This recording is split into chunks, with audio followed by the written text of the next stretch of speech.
Joining us now, the Lou Dobbs Tonight A-Team, columnist for the Association of Mature American Citizens, author of the book Outnumbered, Jedediah Bila, and former Democratic congressional candidate David Mejias, and National Review online roving correspondent Kevin Williamson.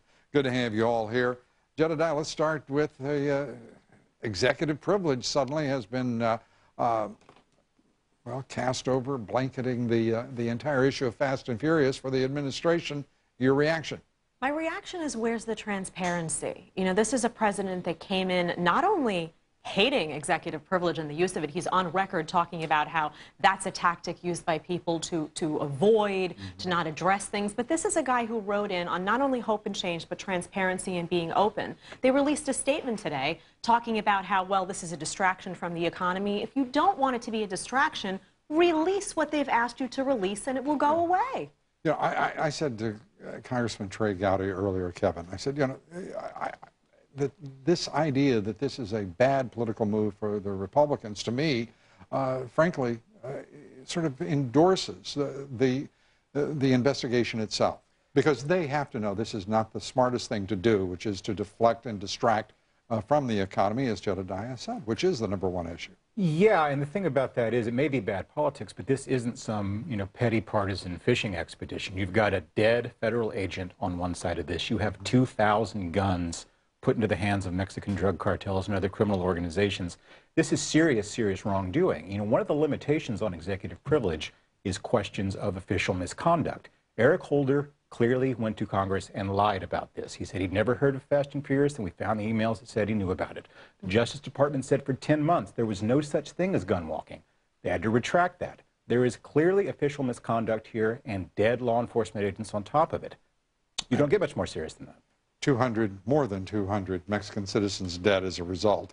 And the Attorney General himself saying, David, that we're going to see the casualties of Operation Fast and Furious for a decade more. How can this be a matter of executive privilege, and why shouldn't there be answers forthcoming to the House Oversight Committee? Well, I think Darrell Issa couldn't take yes for an answer.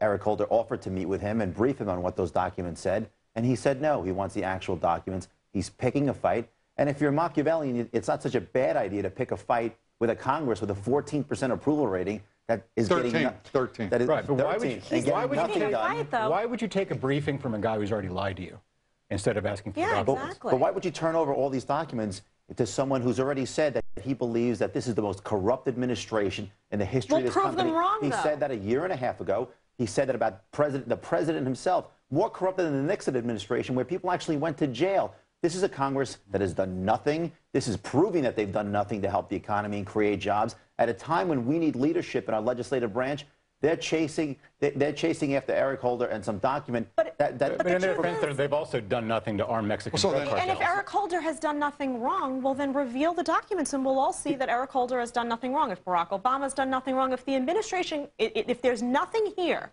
then show us that there's nothing here. Do you believe this president and this Attorney General, the Democrats on Capitol Hill, the Democratic Party apparatus, believe that the American people are so stupid that they are unaware that the House Oversight Committee has asked a series of straightforward questions? Who authorized and implemented Operation Fast and Furious? Who is responsible for those guns being smuggled into Mexico and the deaths of 200 citizens there? And why in the world has not the Inspector General of the Justice Department been able to come forward with her own report 14 months later? These documents are after the actual operation even took place. They are about what Eric Holder's reaction was to the investigation. No, this sir. is about. No, let me correct that. Let me correct that.